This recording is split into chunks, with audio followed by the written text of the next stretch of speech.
Hello दोस्तों, स्वागत है आपका अपने चैनल विद्या ज्ञान में। तो कैसे हो आप सभी दोस्तों। आज की हमारी क्लास का टॉपिक रहने वाला है।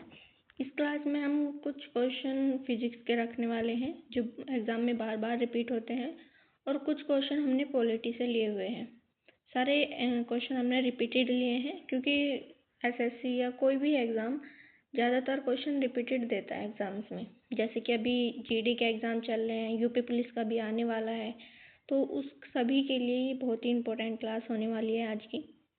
ठीक है, 20 क्वेश्चन आएंगे, लेकिन 20 क्वेश्चन में हमने इतना कंटेंट रखा हुआ है कि आप उनसे 50 क्वेश्चन बना सकते हैं, और 50 क्वेश्चन भी ऐसे बना सकते हैं जिनसे बहुत ज़्यादा चांसेस हो रहेंगे एग्ज़ाम में आने के। ठीक है, तो चलिए आज की क्लास हम शुरू करते हैं। क्वेश्चन नंबर 1, वेग में परिवर्तन की दर को क्या कहा जाता है? चाल कहा जाता है, संवेग, त्वरण या बल? तो इसका सही आंसर हो जाएगा त्वरण। वेग में परिवर्तन की दर को हम त्वरण कहते हैं। ठीक है, ऑप्शन नंबर सी सही हो जाएगा। क्वेश्चन नंबर 2, किसी वस्तु द्वारा तय किए गए मार्ग की कुल लंबाई को क्या कहते हैं? जैसे कि ये सड़क हो गई, यहाँ से यहाँ तक जाने की दूरी को क्या कह देंगे? विस्थापन कह देंगे। क्या कह देंगे? विस्थापन। ऑप्शन नंबर ए सही आंसर हो जाएगा। क्वेश्चन नंबर 3, कृष्ण सागर बांध को किस नदी पर बनाया गया है? तो ये कावेरी नदी पर बनाया गया है, जो दक्षिण भारत की, इसको कावेरी नदी को दक्षिण भारत की गंगा भी कहा जाता है। क्वेश्चन नंबर 4, अभी हम देखिए यहाँ पे कुछ बांध देख लेते हैं। जैसे कि यूपी का एग्जाम है, तो यूपी के एग्जाम के लिए ये वाला इम्पोर्टेंट रहेगा। वैसे तो ये सभी इम्पोर्टेंट है, लेकिन यूपी के लिए ये सबसे इम्पोर्टेंट है। रिहंद बांध रिहंद नदी पे बनाया गया है, उत्तर प्रदेश में है। कोयना बांध कोयना नदी पे बनाया गया है और महाराष्ट्र में है। इंद्रावती बांध इंद्रावती नदी पे बनाया गया है, ये ओडिशा में है। गांधी सागर बांध ये चंबल नदी पे बनाया गया है, जो मध्य प्रदेश में। देखिए ये तीनों तो जो बांध है उसी नदी पे स्थित है। रिहंद उत्तर प्रदेश में है, कोयना नदी महाराष्ट्र में, और इंद्रावती ओडिशा में। गांधी सागर बांध चंबल नदी पे है, चंबल नदी एमपी में है, जो कि यमुना नदी की सहायक नदी है। ठीक है, हम नेक्स्ट देख लेते हैं क्वेश्चन नंबर 4 को। तिलैया बांध भारत के किस राज्य में स्थित है? तो ये कर्नाटक में स्थित है, तिलैया बांध। ऑप्शन नंबर ए सही हो जाएगा। क्वेश्चन नंबर 5, देखिए हम यहाँ पे अभी कुछ बांध भी देख लेते हैं। मैटूर बांध कहाँ पे है? कावेरी नदी में है, और ये तमिलनाडु में। हमने अभी पढ़ा भी था। तिलैया बांध कहाँ पे है? वो कर्नाटक में है। ठीक है, और मैटूर बांध कावेरी नदी पे है, तमिलनाडु में है। इदुक्की बांध पेरियार नदी में है, जो कि केरल में है। अलमाटी बांध कृष्णा नदी पे है, जो कि कर्नाटक में है। ठीक है, इन सभी को याद करके जाना है। क्वेश्चन नंबर 5 देख लेते हैं। अलकनंदा और पिंडारी नदियों का संगम स्थल निम्नलिखित में से कौन सा है? सोनप्रयाग नहीं, विष्णुप्रयाग नहीं, कर्णप्रयाग। तो ये सही आंसर हो जाएगा अपना कर्णप्रयाग। देखिए अलकनंदा नदी में 3 से 4 नदियाँ मिलती है, तब जाके गंगा नदी बनती है।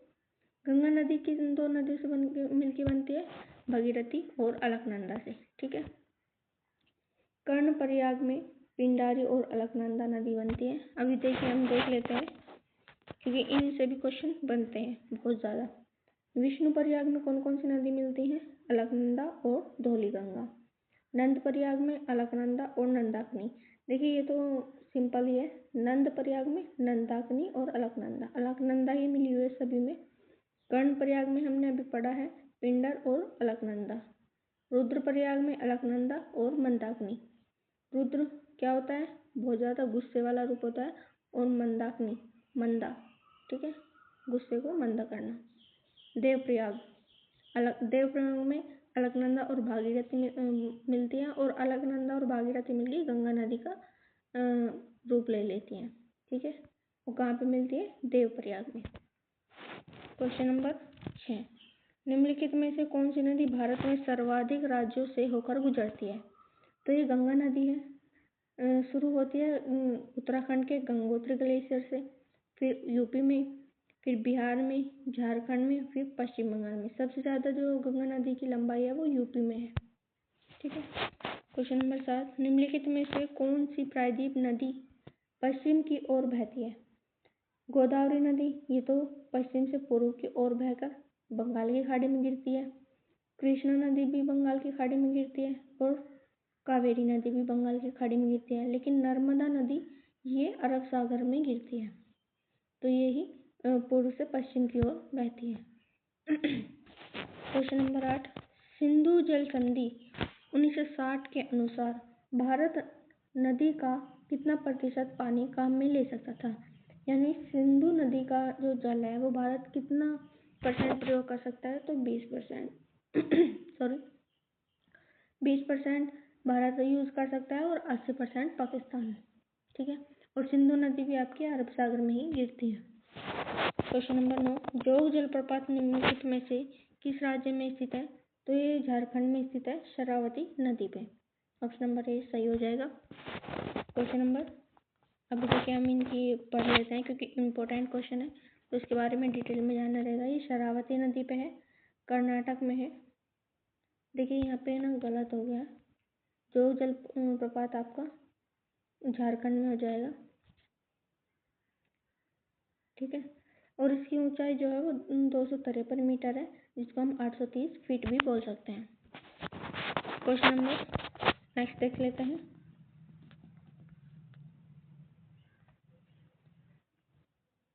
माजुली द्वीप, माजुली द्वीप निम्नलिखित में से किस नदी पे स्थित है? तो ये ब्रह्मपुत्र नदी पे है और ब्रह्मपुत्र नदी भी असम में है।